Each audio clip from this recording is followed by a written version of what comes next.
Live? Yes, we are. Okay. All right, welcome everybody to CAG Check. Today we're going to dive into some deep issues that matter most to our community members.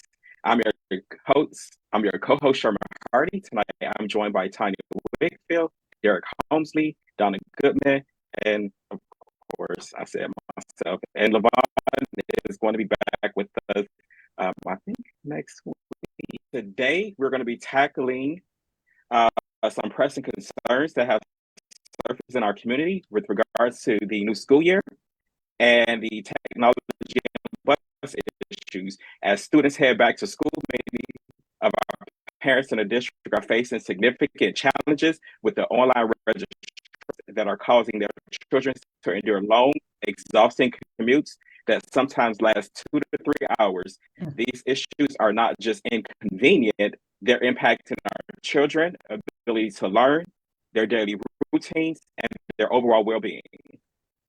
Today, we're going to hear directly from a parent who has been affected by these problems.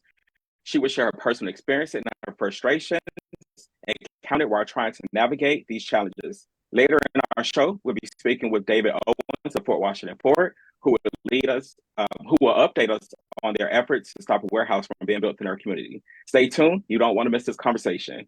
All right, Oh, Tanya, take it yes. away Our with the disclaimer. We are disclaimer. not attorneys. We are citizens that have availed ourselves to going out to seek knowledge, information, so that we can come back and share it with the general public. We believe that informed citizens are citizens that can best make sure that we hold elected, appointed officials accountable and make sure that our communities have what they need. Okay, back to you. Awesome. Thank you so much. Thank you so much. And tonight, we are going to be talking with Sonia Pratt, who, as I mentioned, is a community member and an advocate in the community as well, who is facing, some troubling times right now with getting her kids through the school process in the beginning of the year. Hey, welcome. Thank you for joining us, Sonia. How are you today? I'm good. How are you, Charmin? Good, good. Thank you so much. And so I just want to ask you a couple of questions. First and foremost, I want to ask you, can you walk us through your experience with the new registration process? Okay, so at the end of the last school year, my son was transitioning from middle school to high school. So his high school had me submit all the documentation that could, transfer him from middle school to high school. In July, when the system went live, I realized that he was still not listed under the correct school. Initially, I had asked for an out of boundary transfer from Largo, from Suitland, which is our neighborhood school, to Largo, which is, out of boundary transfer. When I saw that he was not listed at his correct school, I called out of boundary. And the first question they asked me, do I still have the approval letter? And who signed the approval letter? And I was looking like, what the heck are you talking about? You sent me the letter. I saw that you approved it, so I don't have it in my possession. So I ended up having to call his old school, and she happened to still have a copy of the approval letter. So then I went back to say, well, try to go online and try to register him. I called both Suitland and Largo, and no one could tell me what was the correct way to register my son. Because when you go online to register, all the students that are listed in your household are going to populate when you want to register. I don't need to register my daughter because she's a senior in high school. So there's nothing I need to do for her. I needed to do for her. So I went back to the school and said, I can't register. They told me, hold on, because at this point, we don't know what to do. Especially in your case, being an out of boundary transfer, we don't know what you need to do. Last Thursday, they had a meeting at the school, so I went up there and I spoke with the registrar, and she said, "Well, you can go ahead and I exclude your daughter, so you can be able to get the registration." But prior to that, they told me go and withdraw him from Suitland and then walk the paper to Largo so you can go ahead and register him. When I got to Largo, they were like, "You can't do that." because we don't know what to do. So here it is, almost 3 weeks before school starts. I haven't registered my son, but then he wants to play football. So I had him go and join whatever he needs to join, at least so he's not left out because of no fault of his.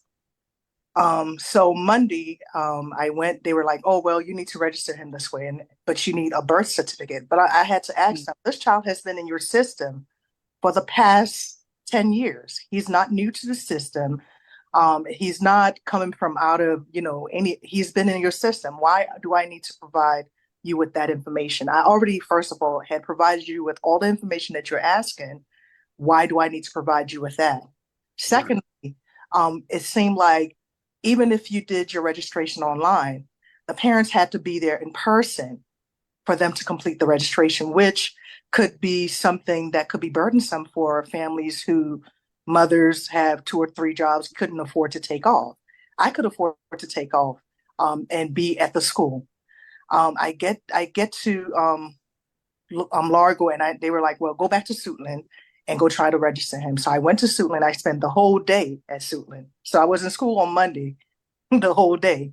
And it wasn't until the end of the day that they were able to locate his records, because that's what I said. I'm not going to go and look for a birth certificate when you have it in your possession. And so they were like, well, we can't find his documents. I don't think the school sent it. The registrar at the old school was like, we sent it. I sent you 2 boxes. It looked like this. They couldn't find it. As I'm walking away from Suitland, they were able to locate it. So I was able to go ahead and at least finish my end of the registration. So then Tuesday morning, it was, okay, well, Suitland needs to approve the the application or deny it or something they were saying. Suitland refused to do it in my opinion, because I called at 8:30 all the way up to 9 o'clock. No one did anything. They said, oh, at 9 something, oh yeah, we did it. But it's instantaneous. Once you approve something, there's an email that comes to you. Didn't get anything. After about 2 hours, I decided I'm going to go over to Suitland. I went to Suitland and they approved him as soon as I got in there. But like, why did you wait until I had to show up in person? That's burden that some families couldn't afford to do.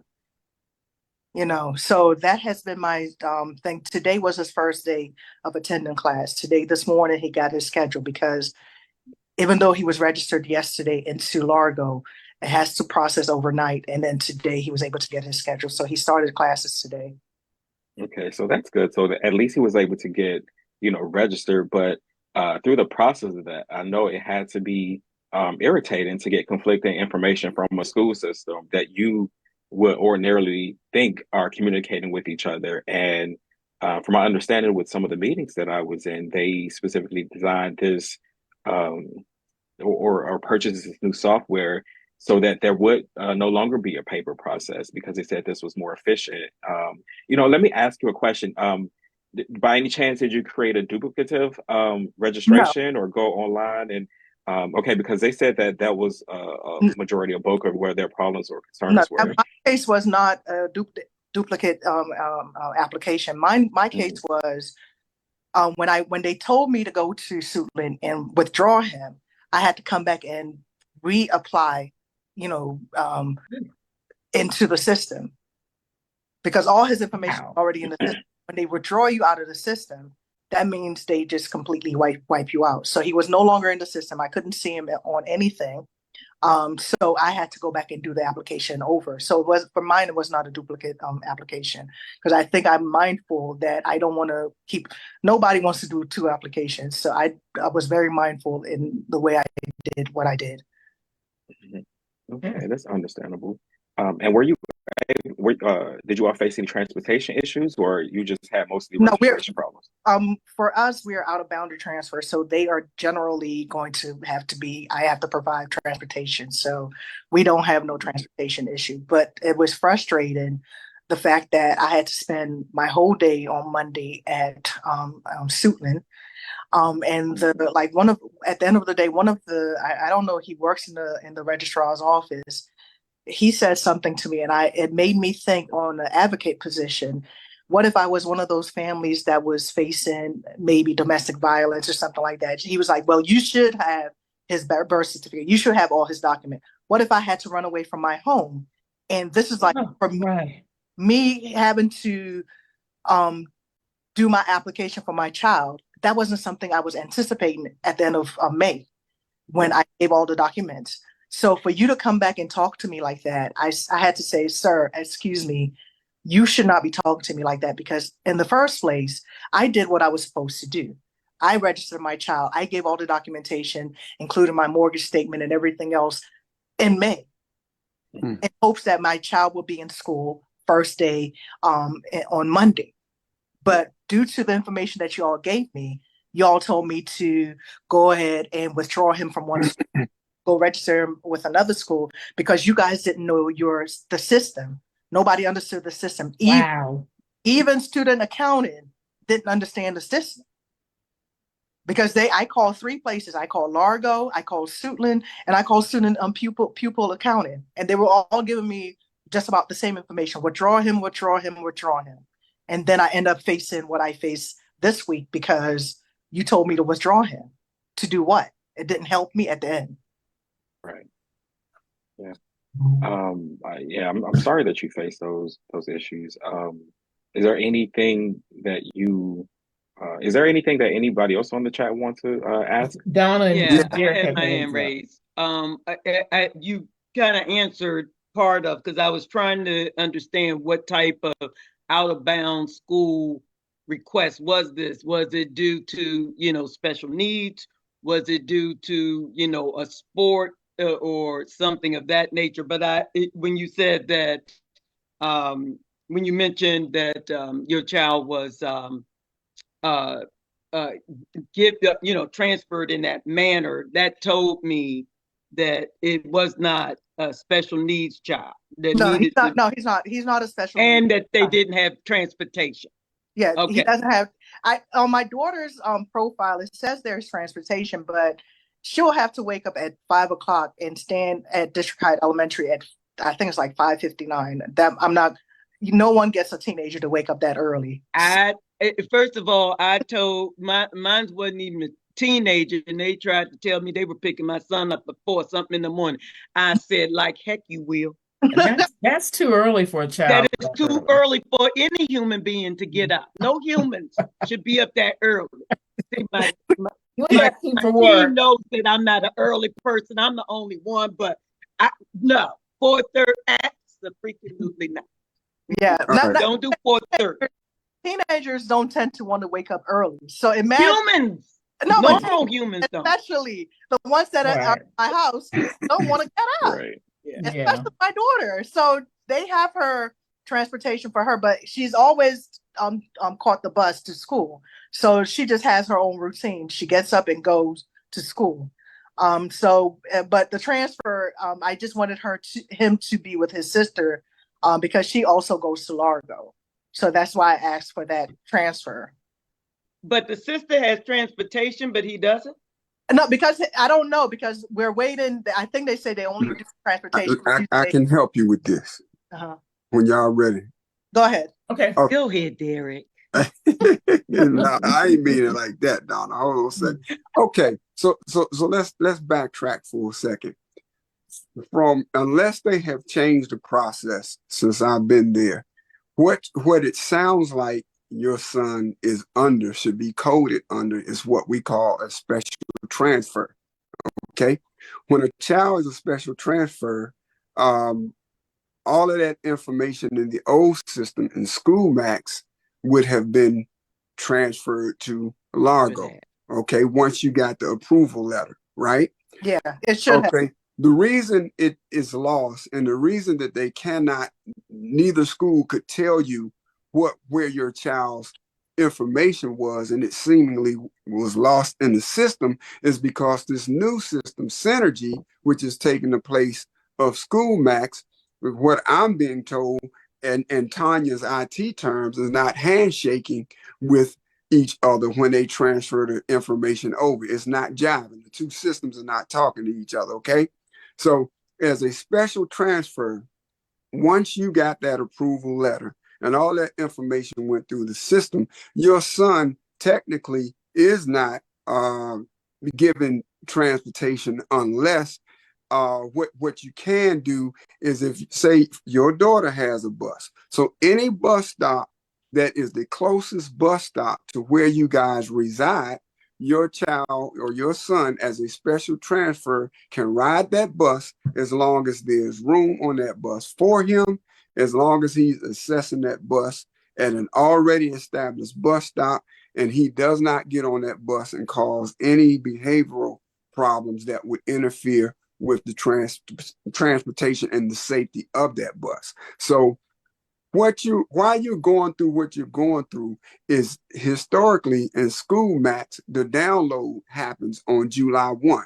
When the download happens, that information goes from the schools to transportation, and then transportation can start helping the process of generating the information back to the public as to what school their child is going to go to and what bus route their child is going to go to. Because they're implementing this new system Synergy instead of School Max, and they didn't run an adjacent test to see if the stuff was going to work. Now they're smack dab in the middle of the school system. I mean, the school year starting, trying to help people like yourself. And the people probably are nasty and abrupt on the phone with you because they you couldn't even get no one. It was on Yeah. Monday, you will call, and I think I was on hold for about an hour and I hung Right. up. There was And nobody you could get to anyway. Right. And see, during the summer, even though they made the registrars in the schools 11 months employees now, they used to be 10-month employees, they have not been trained thoroughly on how to use this new system. And the system ain't even working yet. So Wow. it's probably a lot of parents like you in the community going through what you're going through. And the reason your son's information, just listening to you explain it to me and remembering how the process went when I was there, is it got kicked out of School Max and wasn't received by Synergy. So your son's information was out there in limbo somewhere. But you know what's the funny thing though, Derek, is that and Sonia, is that you were told to withdraw your child from the system. Bingo. Which kind of tells me you got a bad database. Did you map did you do the correct mapping of new fields? No parallel testing. Can you imagine your employer telling you you got transferred to a new office, so you got to resign and then go sign up with HR at the new office that you're going to? Absolutely. It even makes sense. Could I even say something? They had information on my family that has been obsolete for the past 8 years, but it was in the system, in the new system. Like, how did you get that information? I haven't provided you that person's information in the past 8 years. How did you get it? It was part of everything. Old data. They pulled old data, and then also his information, I guess they still had paper files. So they're still physically transferring paper files from one school to another, because at Suitland, there are boxes and boxes of everyone's data and envelopes and boxes sitting for them to So they download went into the or file upload. room and pulled out old stuff. Yeah.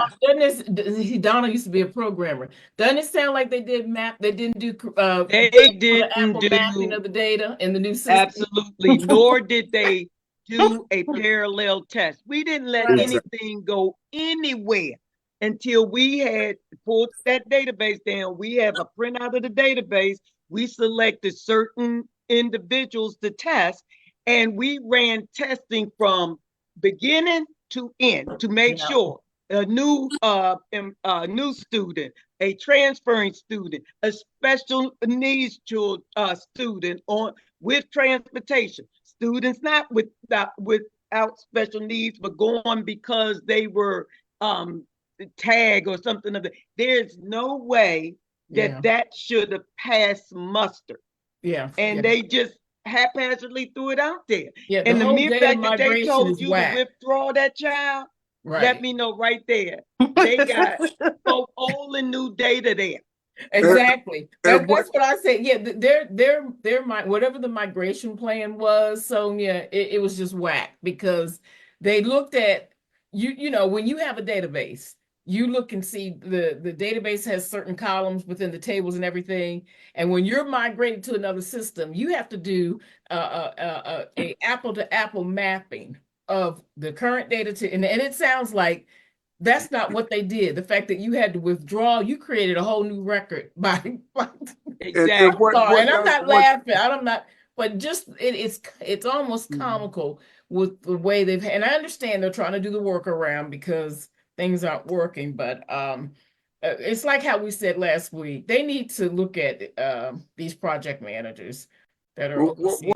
What also is perplexing, Miss Sonia, and to the other community parents who may be experiencing things like this is that the routing system that transportation is using wasn't working properly last year.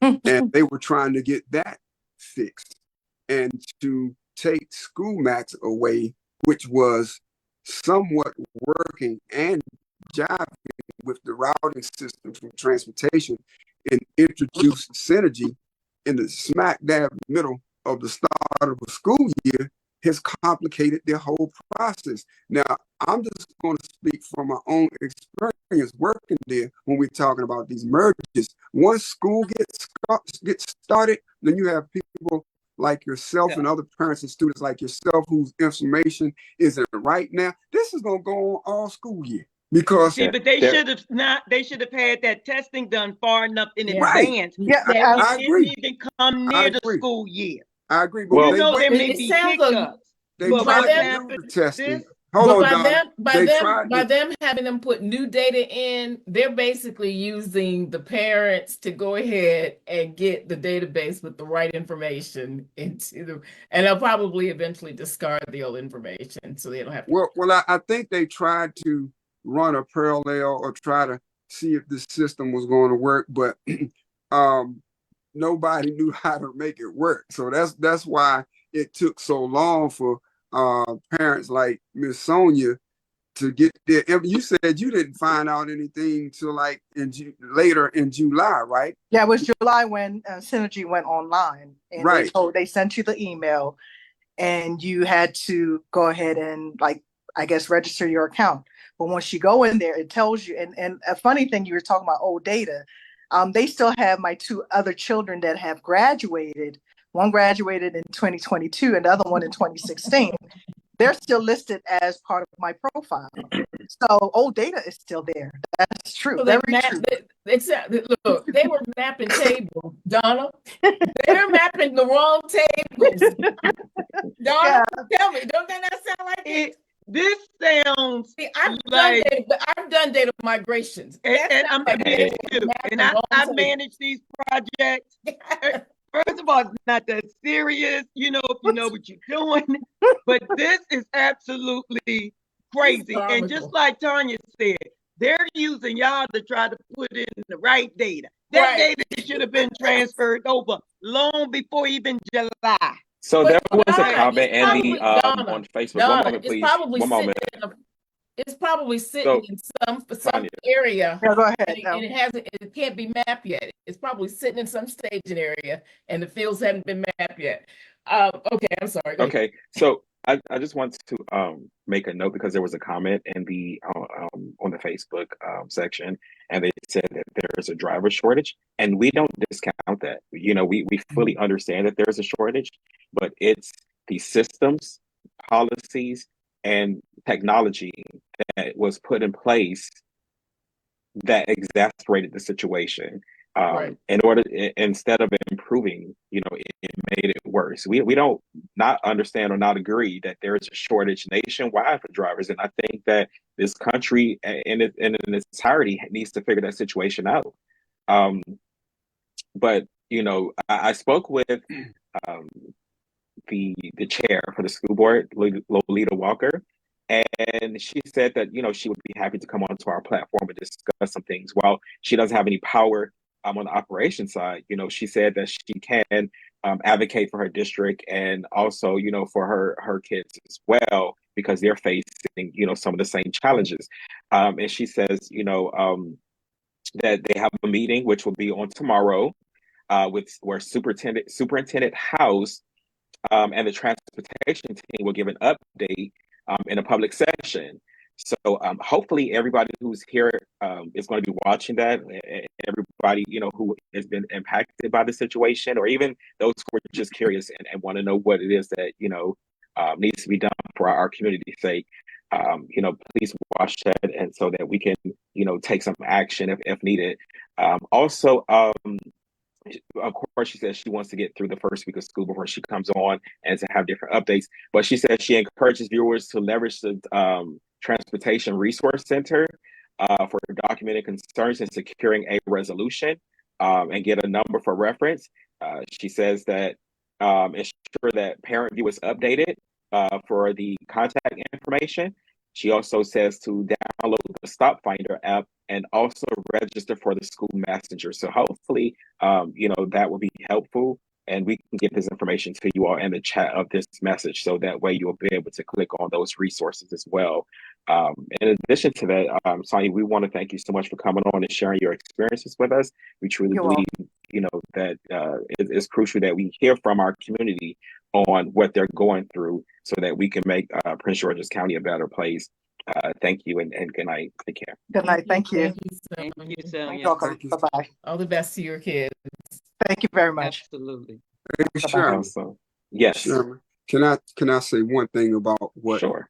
the board chair said? I appreciate her candor, but historically, this has been a systemic and a community problem and a nationwide problem all the way back to the beginning of 2000. This is driver issues, or having enough school bus drivers for school systems across the nation just didn't start after COVID. And it Absolutely. burns my butt because, excuse the expression, because it's people like myself who have transportation training that have been telling upper level management that the only way that you increase your driver pool is that, number one, and I'm gonna say this to the community too, and the parents in the community, the behavior of the children that ride the bus can be challenging at times. And there is policies on school bus ridership behavior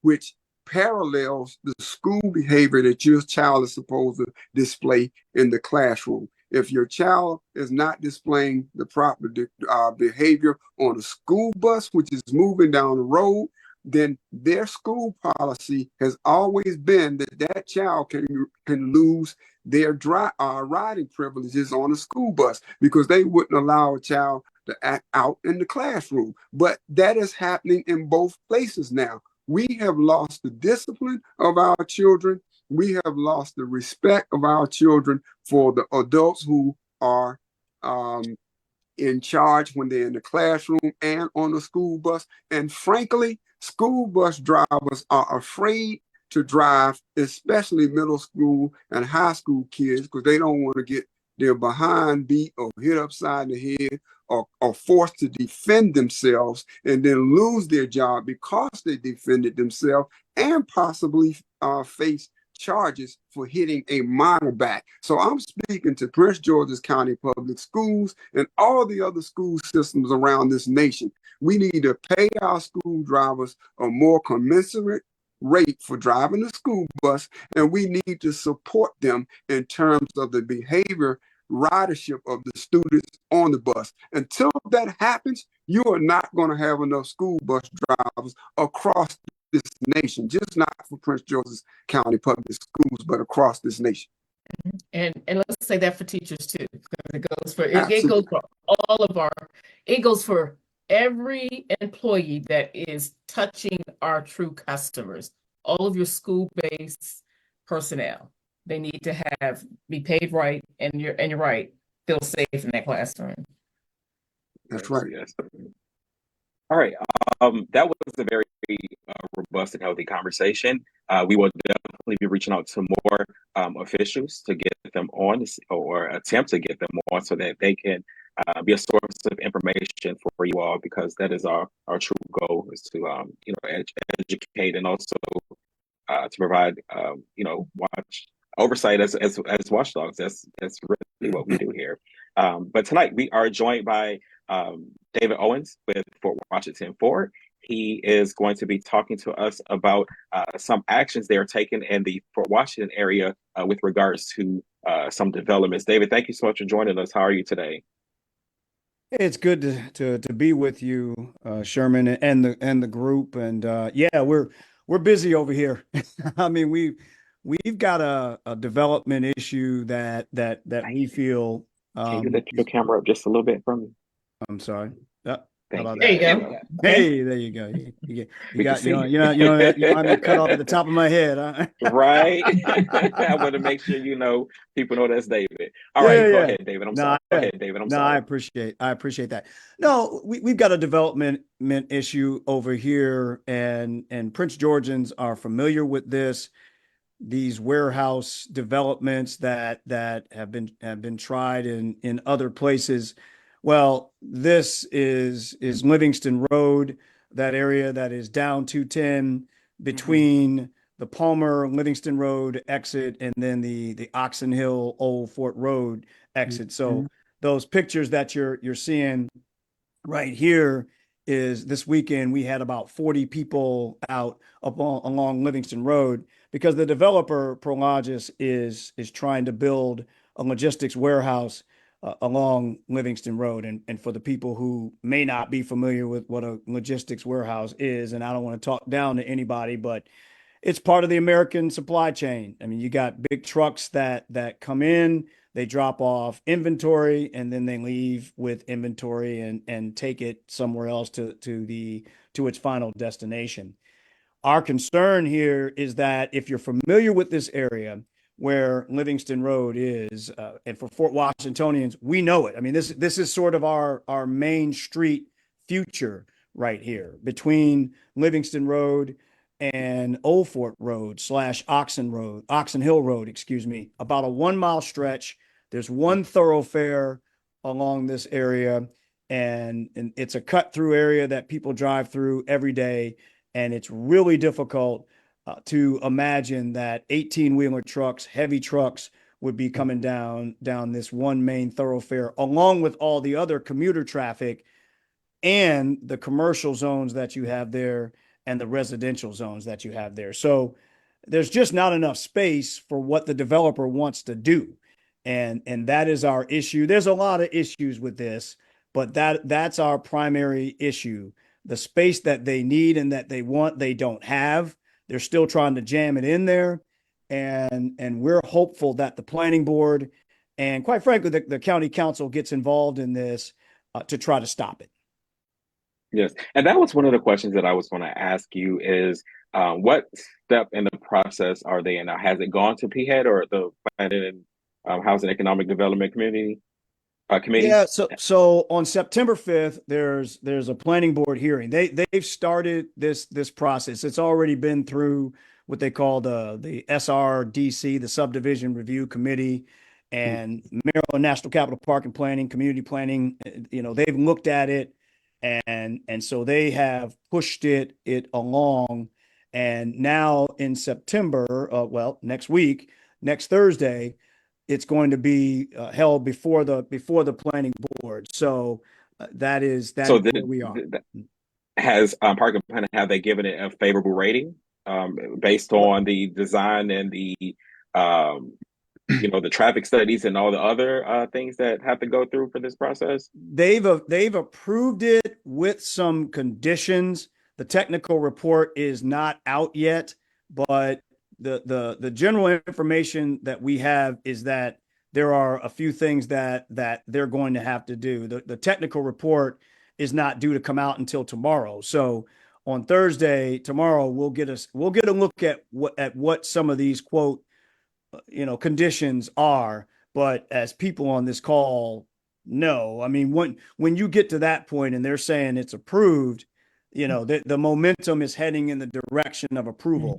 And so our concern and what we're trying to do at this point is really go back at and push back against this idea that it fits the zoning and that it aligns with the long-term master plan, which we don't believe that it does. And so that is, we've written letters. Obviously, you saw the protest there. and we are trying to load up now to get to that planning board meeting to make sure that they hear us on that day. And speaking of that, there was a question. Speaking of zoning and an area, because location is very important in real estate. We all know that. Sure. It says that if the site for the proposed warehouse is already commercial with no residential nearby, what is the objection? Like those buildings are aged, semi-vacant with little property upkeep and improvement. Seems like the warehouse with jobs would support the local businesses and draw more.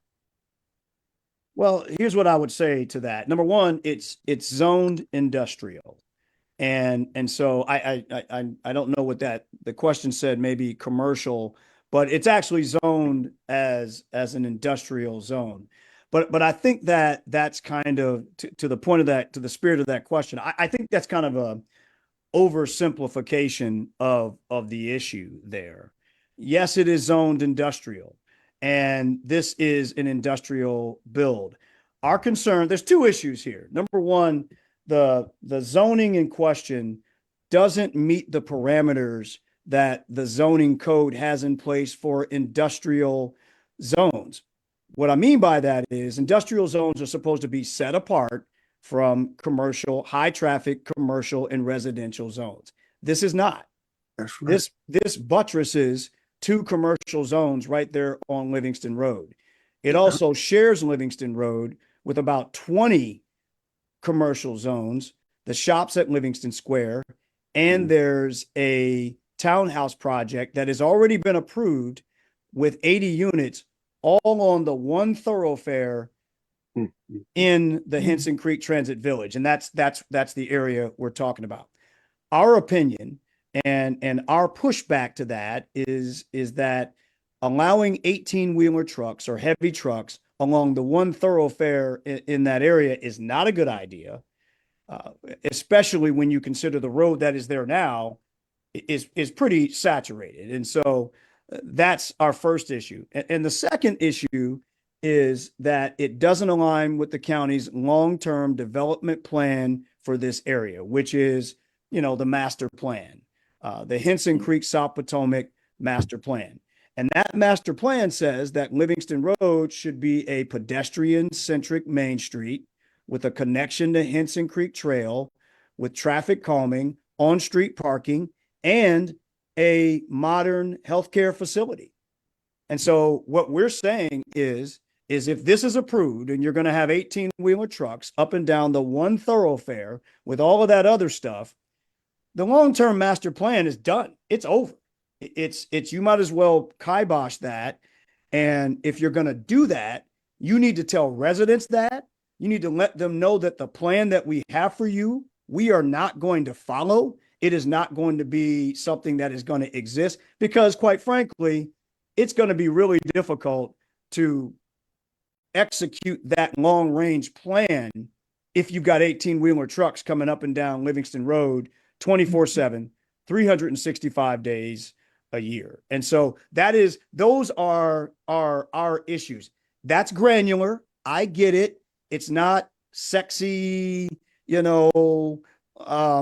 I mean, we're getting into the details here, but if the planning board is about regulation and zoning and master planning, then we feel that it contradicts those things, and they should be open to at least looking at that and assessing how in the heck are you going to execute the master plan that you approved, that you wanted county people to come out and approve that, after you approved it and support you for that.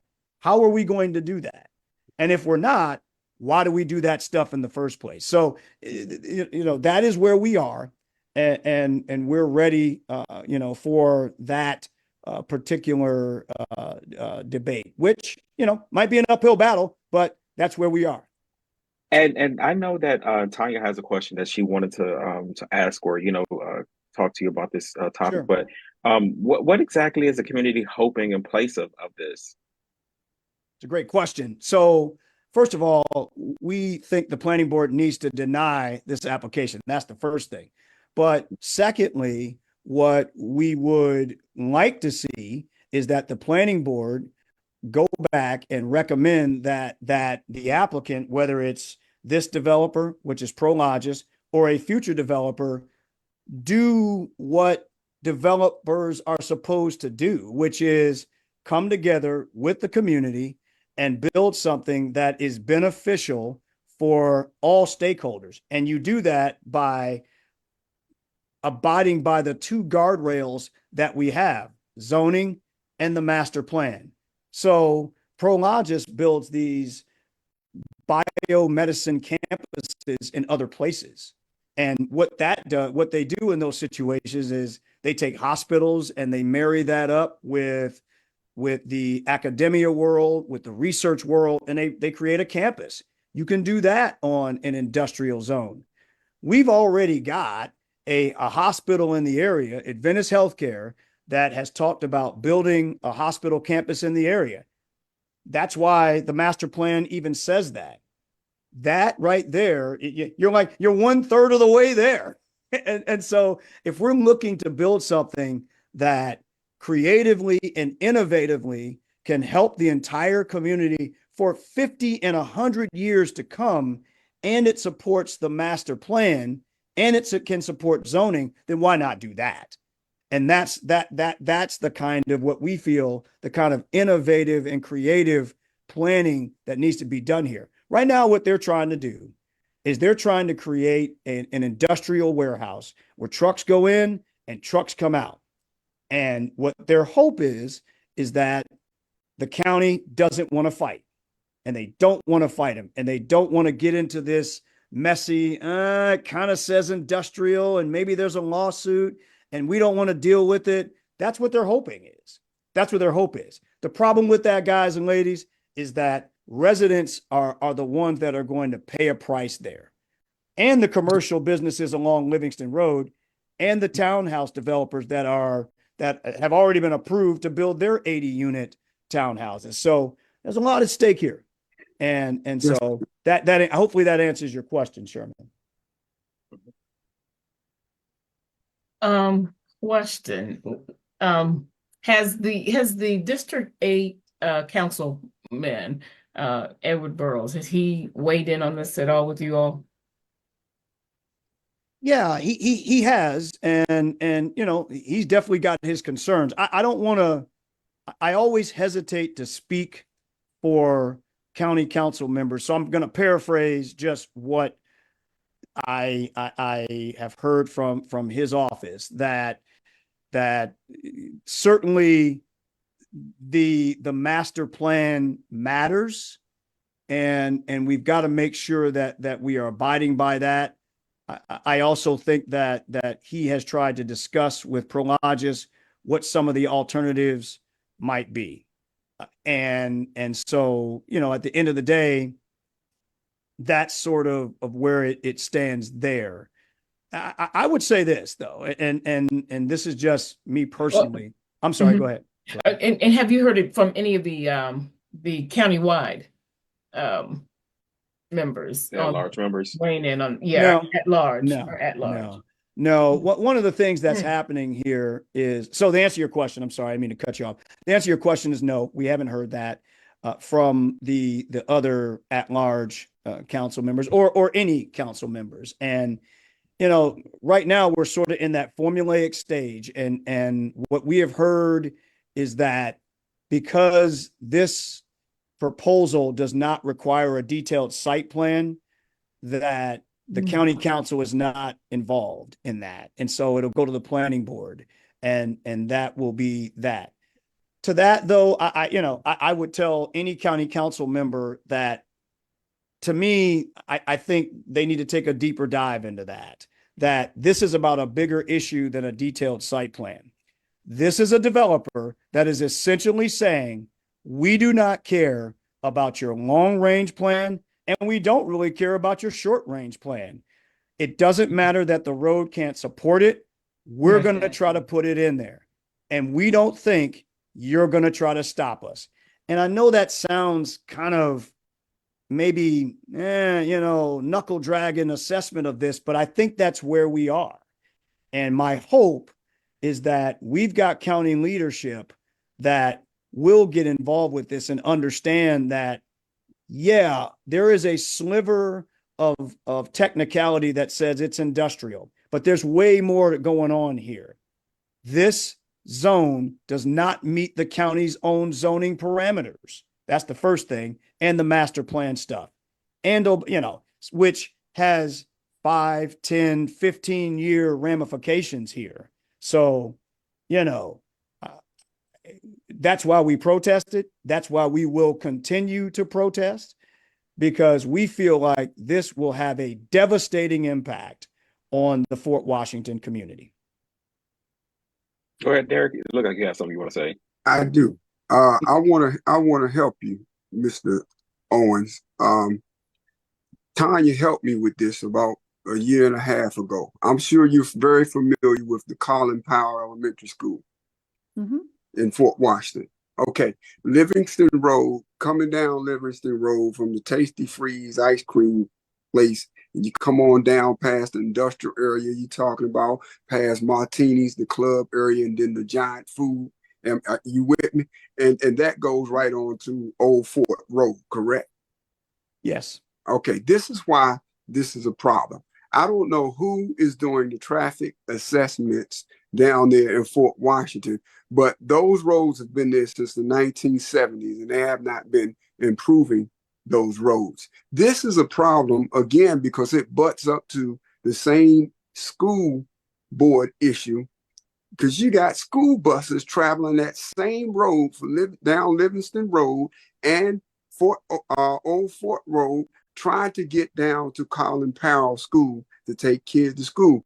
Now I just heard you say there's going to be an 80 townhome facility built, which means more families and more kids that are going to have to go to school. Then if you go on up, what's that? The intersection between Livingston Road and Old Fort, where the Giant is, and the Kentucky Fried Chicken right there. If you make a right and go up the hill, you got Oxon Hill Middle School in the neighborhood, and Indian Queen Elementary School. Yeah, Indian Queen is up there. Fort Foot Road is up there, and everything. So what I'm saying to you, if no one has done a traffic assessment of that area to be inclusive of those school buses, and then you're going to put big 18 wheelers coming down there, it's already a cluster jam down there calling Powell now. I did a traffic study, and Tanya helped me with it on last year to refute the traffic study that the county did, because they did the traffic study during COVID when nobody was on the road going to work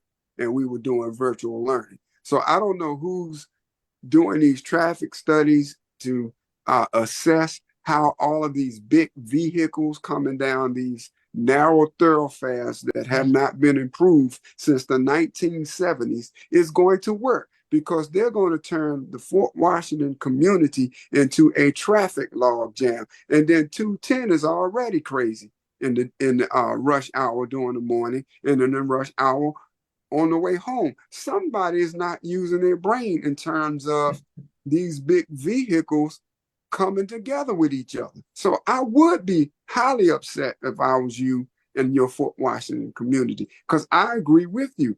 It's not going to be pretty. I think all your points are viable and they make sense. And you're dealing with as well the visual. You've been down there, you've walked the streets, you've seen it. And so you certainly understand what it looks like. And I'm not telling this group certainly anything it doesn't know. So much of community planning is done not by sight. It is very formulaic and it's transactional is not the right word. It's very it's by the book. It's you sort of do these very non on the street type assessments. And so it's when it comes to traffic studies, I mean, they take intersections. It's very vague. It isn't. And if you really dig into them, they even tell you it's not very accurate. And so I would agree with you and your points about where we are in terms of just the road space. But even more than that, I mean, part of road infrastructure has a lot to do with what is there. I mean, when you look at, I don't know, name your favorite place, something where there's really good development, smart development going on. I don't know, the wharf, or some of your favorite downtowns, and typically there is road infrastructure around there because of what is there. And so when we're talking about community development and a hospital that already wants to come here and the opportunities to build off of that, if you do that, then the road infrastructure starts to happen because the hospital says, hey, we're going to bring staffing, we're going to bring tax revenue, we're going to bring these things to the area. Then all of a sudden the medical campus says we're going to do the same thing. And now those road infrastructures can then start to assist those things. But when all you ever do is you look at an area like it is industrial, and it's interesting you said that's an industrial area. Actually, it's not. Livingston Road is a commercial zone. There's more than 20, 25 commercial zones in that area. Now, to your point, some of those buildings haven't been updated in years, so it might look a little older, but there are solid, hardworking commercial zones in that area. And to ask 18-wheeler truck to approve a development that will bring 18-wheeler trucks up and down there, when your own master plan says that's not the plan, I personally believe that's not a wise decision. And let me just say this, Mr. Owens, you just reminded me of something when you said development of a new hospital. You already have a hospital down in Fort Washington Hospital. Okay. It just brings to mind that if you're going to have 18-wheelers coming down through there clogging up the traffic, what about somebody who's having a medical emergency and that emergency vehicle needs a clear thoroughfare to get this person who might be about to die to the hospital? Well, here's what's going to happen. Here's the answer to that question, because it's a great one. The answer is the hospital ain't going to come. Nobody in their right mind, if this was a hospital board and I walked in and I said to all of you, hey, board members, let's build a hospital on Livingston Road, and we need a yay or nay vote right now. And oh, by the way, that's a thoroughfare with 18-wheeler trucks coming up and down there every day. The road can't really support it, but let's go to that area. You guys would look at me like something was wrong with me, because the first thing that's going to happen is you're going to say, well, our reaction times, or what do they call them? Ambulance response times is going to go way down. We're going to get hit hard. And so no one's going to do that. So here's what I believe could happen. Hospital doesn't come. And then we have that same old question about, oh man, why are there so many health defects in the South County? Why can't we have all these things? It all starts here with the willingness to stand up to a developer who is essentially saying, we don't care. We don't believe you're going to fight it. We don't believe you're tough enough to stand up to it. And they're kind of saying that and saying, what are you going to do? And so well, David, that's a really good question. When you say, what are you going to do? What do you have planned next? Because I know that you all have planned multiple events and different acts of protest. Yeah. Let the public know exactly what you have coming up as well. Well, on September 5th, we're going to be at the planning board meeting. That is the next big thing. We have our survey that is out there, and I can pass it along to people. We have 500 people in the community who have said, 91% of which who have said they do not want this warehouse. So the survey, more protests, and then the planning board on September the 5th. We're trying to get as many people at that planning board meeting to, whether it's and it's virtual, so whether it's a sit-in, whether it's a, hey, I'm here just to support or just to oppose, whatever it is, we want people, and we're trying to get businesses out there as well. The Harley Davidsons, the Velocity companies, and all of them. We are walking the streets to try to get them to come to this September 5th planning board meeting to voice their opposition. And so, protests, surveys, going to the planning board meeting on September 5th, all of those. And based upon, and if it gets approved on September 5th, we're going to continue to protest. And because I think people really, you know how it is. People know, but maybe they don't know, maybe they don't really know. And so we're going to continue to beat back the bushes and tell people what's about to happen to them in their community. Can I make David, one can I ask a question? Go ahead, Tom. Now, have we explored? I'm right down the street from that area, so please make sure you send me that information so I can be there. But have we explored the option of legal action, since they with the violations that you're saying it violates the code and it is outside of the master plan?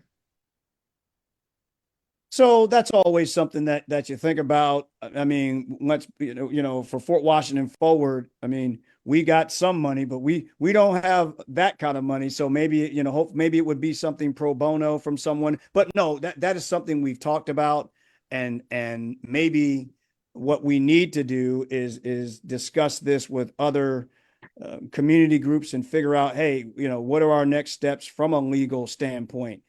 And maybe this might just be pie in the sky, but the hope is that, you don't get there and the planning board and county council, provides that guardrail that you need. But to answer your question, is we've talked about it, and I'd be welcome to talk to you and others about how do we do that? How do we, because, what Prologis is going to do is they're going to say, hey, bring it on. This is awesome. We're going to drain those people until we're going to, delay and drain these people until it's over. And we, listen, we're seeing that on a national scale right now. So but it's certainly something we have considered. Yeah. Can I make a suggestion when you guys go to this September 5th meeting? Sure. I heard you mention park and planning and the county council, which represents the county. The county has a DPW department. They're supposed to have transportation engineers or civil engineers that know how to survey the area and look at traffic patterns and to look at the streets and the roads to see if they can accommodate this type of traffic from 18-wheelers, trucks, with what you already have going on in Fort Washington. The park and planning team are supposed to have positions what are called transportation planners. They're supposed to also come out and do physical walks of the area to see how this is going to impact the county and the residents.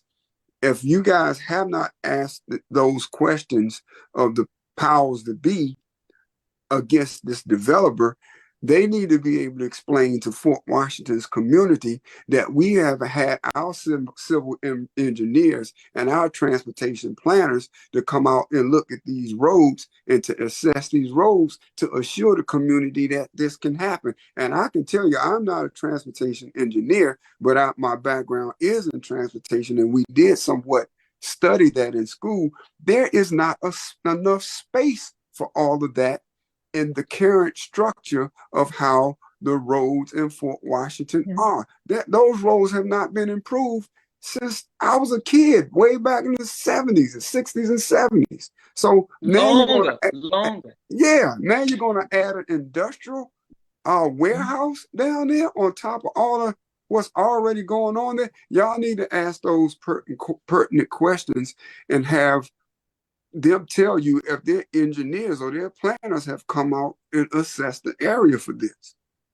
Well, David, I do want to ask about the dates. What are some key and important dates through the process for this? So I know you mentioned there's a meeting coming Yeah. up, but are there any more dates where residents will need to kind of be aware of?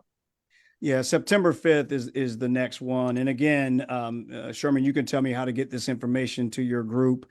I don't know all the specific names there, but I can do that however you need me to do that. So September 5th is the next big date. That is a Thursday. That is the planning board hearing, and what we have put out to people on social media is this is how you sign up to speak at that if you want to.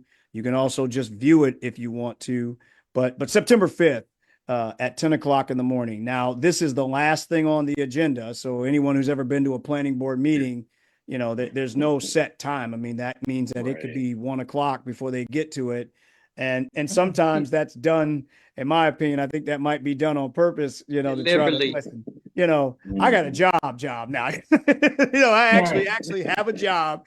And so, you know, I mean, I'm going to have the computer up, ready to speak, doing my job off to the side. So yeah, so September 5th is the next big one. I would tell you, we have not come up yet with our next protest date, but we had 40 people at the last one. We believe we could get 100 at the next one. And so that is our goal. So that's going to be on our website in terms of when that next protest is. But, you know, our board will make those decisions as well. But September 5th is really the next one. And that's next Thursday, 10 a.m. in the morning. Okay. And Donna, you had a question for Yes. Mr. Olsos. When I was building a house down in the Clinton area, something I found out when I reported that my builder was not putting the black tarp on my roof, I reported, you know, tried to file a complaint with the inspectors. Okay. This is what I found out that the developers can do in Prince George's County. It got to be a sweet deal. If in fact what the county does is allow the developer to get their own inspectors, their own, you know, submit their own reports. So it's the Fox Garden hen house. I would like to know it definitely if those individuals that are supposed to go out, like engineers and assessors and stuff, if they were hired by the developers versus the state, the county. Good point, Don. That's a question. Because when I found that out and I reported it, and then the county came back, evaluated several other houses that were being built in that area, and found several violations on other houses that were either already built or were still in the process of being built. So the developers were allowed to hire their own inspectors, their own engineers, their own surveyors or whatever. So that's something we need to know. Well, I believe that that's something that they should and have to do to hire their own inspectors and stuff like that. But that doesn't preclude, you know, the administration and the county from doing their own investigations as well. That's what happened. You know, the county because, doesn't you know, do them. The county, when I called and said, how did my house get past this level of inspection? Because, you know, when you build a house, there are stages of it. How did that happen? And they have to get permits. They told me that they submitted the report and that they didn't see that.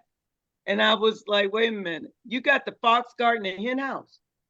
Well, you have to be careful in the county because we've been sued a few times as it pertains to development and the county not getting the proper inspections that they were supposed to, or mostly in particular environmental inspections and impact studies and different things like that.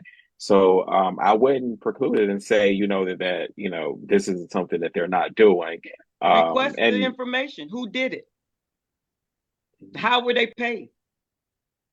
I think who paid them? You're delving into an issue that is certainly it's got multiple layers, and And what I think we would all find, I got involved like most of you probably. You start going down this rabbit hole of community development, and you start to see how this is done.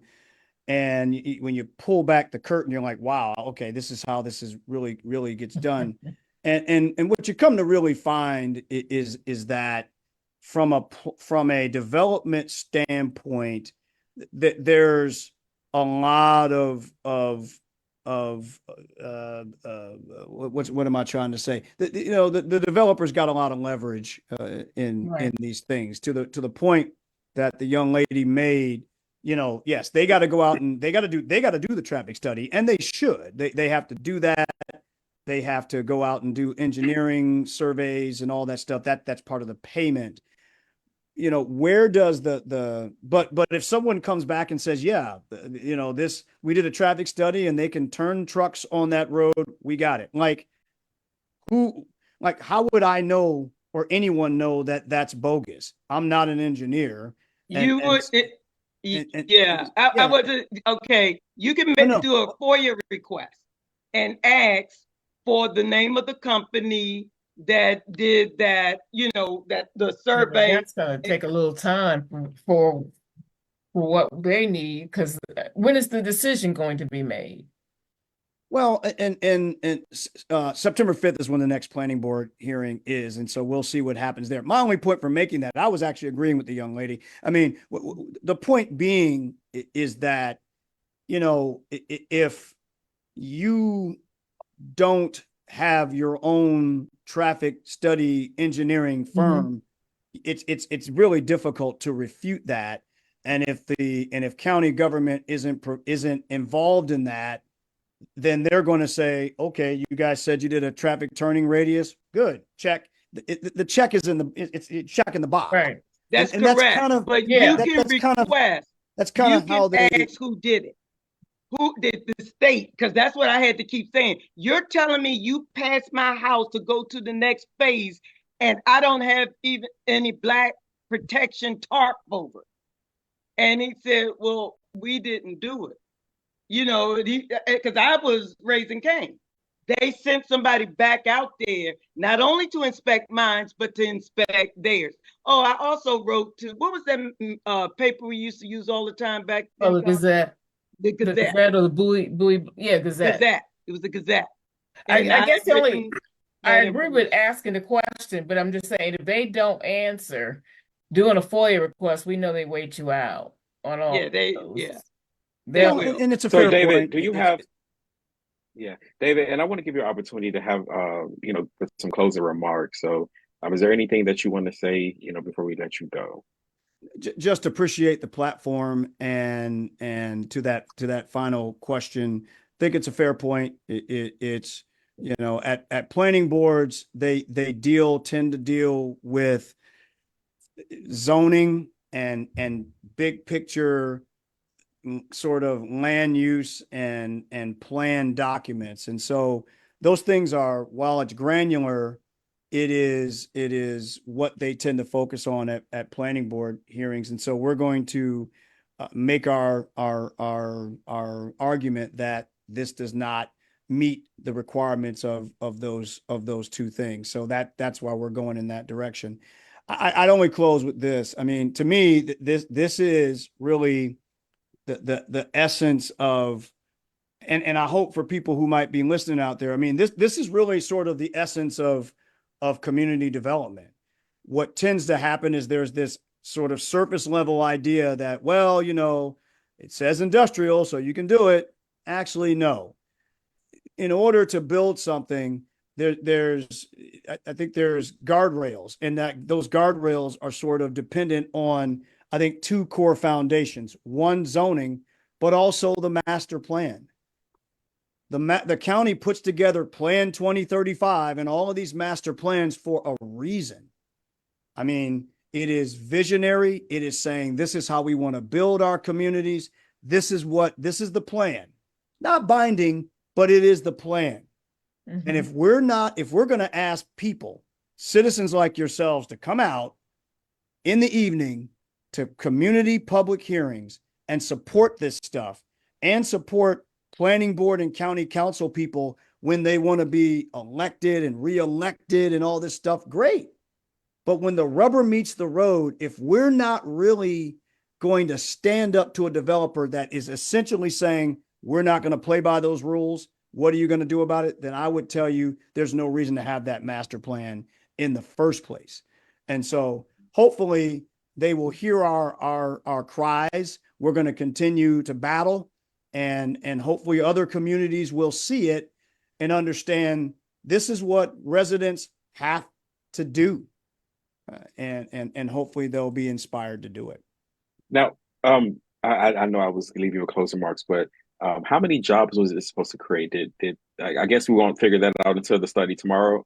So that's Well, released. it's a good question. I think it was, I don't, 40, 50. I don't know. I mean, it wasn't like 2,000 or something like that. Right. It's logistics warehouses. You know, these aren't things that impact daytime workplace density. Your point's a really good one, Sherman. I mean, part of the South County's issue is that we have not intentionally focused development in the South County where that improves daytime workplace density, like hospitals, like office buildings, like headquarters with the land space we have out here. And when you do that, around that tends to be balanced retail. There's a reason you've got Woodmore Town Center around 202 because there's office buildings and government buildings over there. And so this is a short-term, I think, tunnel visioned development idea by a developer that sees an opportunity to make some money. They're going to try to do it. And they're essentially asking the county, telling the county, we don't think you're going to fight it. And so hopefully they're wrong. We hope, Fort Washington Forward hopes that there are some county leadership who will fight with us. Understandable. Well, David, we thank you so much for joining us tonight. And we appreciate you coming on and explaining your position on why you want to stop the warehouse and also sharing information to the public on how they can assist you all, because we think it's truly important here that we have a voice from all our community members from all different sides. So again, thank you for joining us tonight. Website? And Do we have the webpage? the website. I'll put it in the chat. I don't know the particular individuals on this. So if there's a way to, I know some people said they'd like to help us. We'd love your help. Yeah. So if there's ways to get in touch, I'll put my email and the website in the chat and you can have it there. Yeah, I'll send you the link so you'll have the chat, or I actually tagged you in it, so you should be there as well. Gotcha. All right, David, enjoy the rest of your night. Take care. Have a good night. All right, everybody. Thank you all so much for staying with us this far. Before we get ready to close out and I see if there's any alibis, I just want to make sure that the community is aware that there's going to be public hearings regarding upcoming school consolidations. So if you are in these impacted areas, please. Sherman, can we make that a little clearer? I can definitely try that. It might be blurry if I zoom in, but what I would do, I will also place this inside of the chat. I think I can add images there. And also I'll post it inside the group as well so that everyone can see that, so that you will understand. But so far, we have Pointer Ridge Elementary. Pointer Ridge back on the list. Okay. Oh, You wow. say what now? Pointer Ridge is back on the list. Mm-hmm. Well, Yeah. what happened? Yeah, we need to. What happened to that dedicated special education autism center? Don't tell me somebody don't lie.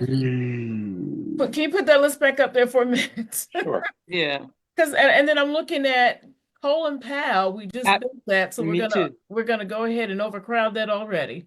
So they get Potomac, Rose. Is that Rosaryville or Roseville? And Isaac Rose Gordine. Valley.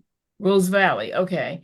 And Isaac Gordine, because it's a little blurry on my side. Yes. Concord. They've been trying to close Concord for a while and bring them over to Doswell E. Brooks. That's another one that's been a But So the public 2024, hearings, we got Pointer Ridge back on the block. When is that? am I reading that right? 20 Point Ridge is 2024? That says 2023, 23, 2024. 24. So that's supposed to Is already. this Oh, the, so this someone is, says that this is an old notice. oh, Yeah, I was Okay. gonna actually it is. say, I was Yeah, gonna say, I'm sorry.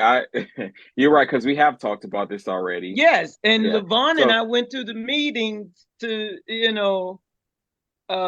help them facilitate yeah, because I was gonna not say, don't close. tell me somebody don't lie, because you got Right. parents waiting for that autism center, up there. yeah, you're Okay. right. I'm sorry. About this notification. I didn't get the dates right, but Oh, no nevertheless, problem. Hey, it's all look, good. it's so yeah, Yeah, we all human. but Mhm. I'm really kind of, did those other schools close? Do we know? Well, it says that they were slated to And for Colin 24 to Powell got 25, all so this those year. schools? Wow. That's crazy. Mhm. Okay. Well, y'all remember tomorrow's the first board meeting for the school year. Mm. Starting off with for the 2023, was it 2024, 2025 school year. So I know I can't go out tomorrow, but please avail yourself to go out and testify. I'm pretty sure we'll have parents and bus issues on tomorrow. All day tomorrow. So they probably already Yeah. full, but they might have to keep it open because I'm sure parents are going to be. Oh, well, you know what? And be careful if you sign up to And someone says register point of to, register open. I'm sorry. Okay. Someone yeah, if says you, point of register. Oh, okay, if you all sign up to speak tomorrow and you do not get a confirmation back, call the board office, because for some reason, starting the last month of last year, and I don't know if that's when they got all this new stuff in place. I know myself and a couple other people, they signed up. We never got confirmation that we were going to be able to testify, so we didn't come to the board meetings. And I know three people, myself and two other people, we were called that night at the board meeting. Well, we didn't know because we never got confirmation. So if you signed up, I don't know if it has to do with the new system. Just remember, if you signed up, you don't get the notification, just call the board office to confirm that you are speaking. okay. All right. And keep in mind that next week we will have our host on. Patrick will be on joining us to talk about the presidential and the heated senatorial race that's coming up. We understand that it's in a deadlock, and he says he's going to provide us an update. So I can't wait to see what his prediction will be for the general election. He was accurate for the primary, so we'll see what his poll comes up with. Is there anybody else that has anything before we head out? We're good? Good. Oh, awesome. All right. Well, with that said, everybody, and on behalf of everybody here on CAG Chat, we thank you so much for joining us. We hope that we inspire you to take action and to speak up when you see something that needs accountability. Remember, in all that getting, get an understanding. Good night and stay informed. Good night. Good night.